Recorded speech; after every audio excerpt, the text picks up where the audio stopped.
पहली से दूसरी की कक्षाएं हैं, मौलिक जो रूप से छात्रों का जो टेस्ट है वो उनके अभिभावक की सहमति के साथ ही उनका टेस्ट लिया जाएगा। और तीसरी से 8वीं तक की जो बच्चों की परीक्षा है वो ऑनलाइन एक ऐप हमने डेवलप किया, उस पर ही लेंगे। पिछली बार भी हमने उसको ही किया था और उस पर लगभग 80% जो बच्चे थे उस पर जुड़े थे।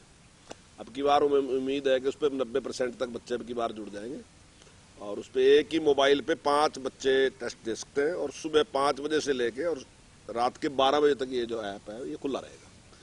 इसके बाद जो 9वीं से 11वीं तक की परीक्षा है वो हम ऑफलाइन लेंगे और बोर्ड ने जो पेपर है उसका वो सेट कर दिया। लेकिन अगर कोई इस प्रकार की परिस्थितियां बनती हैं कि जैसे कोरोना के केस बढ़ रहे हैं तो उसमें दोबारा से भी निर्णय ले सकते हैं।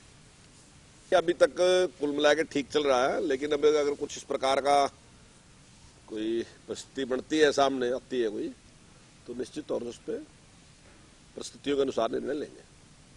मंत्री जी, पिछला साल जो है वो बच्चों का पूरा साल घर से ही पढ़ाई रही, ऑनलाइन पढ़ाई रही। ऐसे में नए सत्र को लेकर क्या कुछ प्रारूप जो है वो तैयार किया गया है? किस तरह से रहेगा? क्या इसी चीज को आगे बढ़ाया जाएगा या फिर नए सत्र के दाखिलों को लेकर क्या कुछ तैयारियां जरूर की जा रही है? देखिए, तैयारियां हमारी है, अप्रैल के लास्ट में हम एडमिशन शुरू करेंगे और हमारा इरादा तो है कि हम सीधा स्कूल अपने खोल लेंगे, जिस प्रकार से आज खुले हैं स्कूल खुले रहेंगे। लेकिन ये परिस्थितियों के ऊपर निर्भर करता है, फिर भी ये कोई जरूरी नहीं है कि यही निर्णय रहेगा। जैसी परिस्थितियां होंगी उसके हिसाब से निर्णय लेंगे।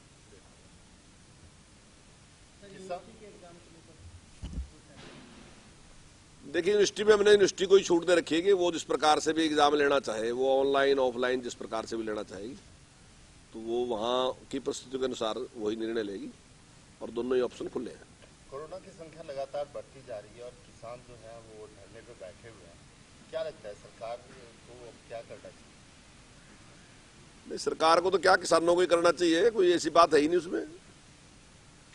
कानून में कोई कमी नहीं है, अब उसमें जिद कर रहे हैं। अब नई नई बातें उभर गई सामने। अभी मैं सुबह एक वो देख रहा था, अपना असंध का था, तो वहाँ जो डॉक्टर थे वो कोरोना वैक्सीन के इंजेक्शन लगाने गए तो कुछ लोगों ने उसका विरोध करना शुरू कर दिया और उस वैक्सीन में कमी बता दी और कहने लगे कि कोरोना कहीं है ही नहीं। पूरी दुनिया जहाँ कोरोना से भयभीत है और पूरी दुनिया के सामने कितना बड़ा संकट है, और अगर कोई आदमी ये कहे कि कोरोना है ही नहीं, तो इस प्रकार से जो बहकाने का काम कर रहे हैं ना जी, लोगों को गुमराह करने का काम कर रहे हैं। और वो कह रहे हैं कि हम अपने गांव में इंजेक्शन नहीं लगने देंगे।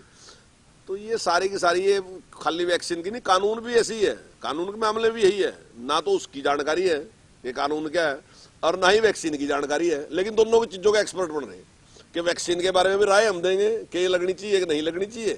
ये तो डॉक्टर का काम है, वो जानता है। मान लीजिए मैं मंत्री हूं तो मंत्री बनने के बाद मुझे भी पता है इसका, तो डॉक्टर का विषय है ना जी। और जो कानून बनाने का विषय है वो भी उसके एक्सपर्ट बन रहे, वो कानून देखा भी नहीं। जो चीज पक्ष में है वो कहने लगा कि विचार विमर्श से बनना चाहिए। तो एक बार पता तो कर लो विचार विमर्श होगा नहीं है। 19 साल हो गए विचार विमर्श चलते और सिलेक्ट कमेटी को कानून को भेज दिया कि भाई ये आप इसके बारे में विचार करेंगे। 30 MP होते हैं, मतलब मिनी पार्लियामेंट होती है वो, 30 आदमी उसके मेंबर हैं और वो सारी पार्टियों के हैं। उसमें कांग्रेस भी है, बीजेपी भी है, DMK भी है, आप भी है और अन्य भी जो पार्टी सपा भी है, सब पार्टियों के मेंबर उसमें थे। और सब पार्टियों के मेंबर सिलेक्ट कमेटी ने अपना विचार दिया कि इसको अक्षरशः इसको लागू करना चाहिए। और उसके बाद कहोगे भाई आपने सलाह नहीं की, तो सलाह किसके साथ? हजारों लोगों के साथ जो इसके एक्सपर्ट थे, उनके साथ विशेषज्ञों ने राय की कि ये कानून सही है, तो उन सब की राय है कि ये सही है, बनना चाहिए, ऐसा कानून बनना चाहिए।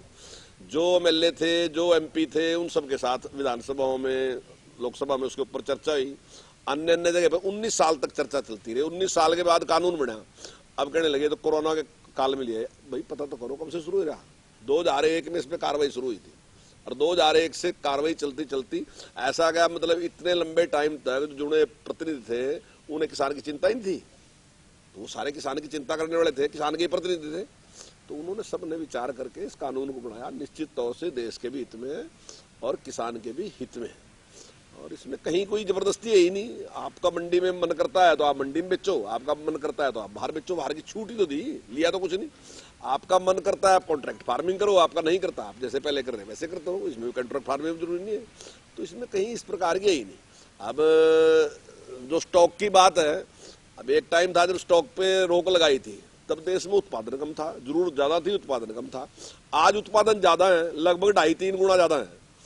तो वो सुरक्षित रहे, उसके लिए जरूरी था कि प्राइवेट सेक्टर भी उसमें अपनी हिस्सेदारी करे और वो भी उसमें सहयोग करे। तो अगर उसके लिए कोई कानून बनाया तो उसमें दिक्कत क्या। और अगर इसको सारे को लागू करने के बाद मान लीजिए आपको लगता है कोई समस्या हुआ तो पार्लियामेंट कहीं चली गई, तो पार्लियामेंट पुनर्विचार कर सकती है, ये पार्लियामेंट भी कर सकती है, आने वाली पार्लियामेंट भी विचार कर सकती है, तो दोबारा उसमें चेंज हो सकता है। देश का संविधान लिखा गया तो इसके मतलब ये तो नहीं कि उसमें कोई परिवर्तन नहीं आया, कितने ही है, सैकड़ों परिवर्तन है।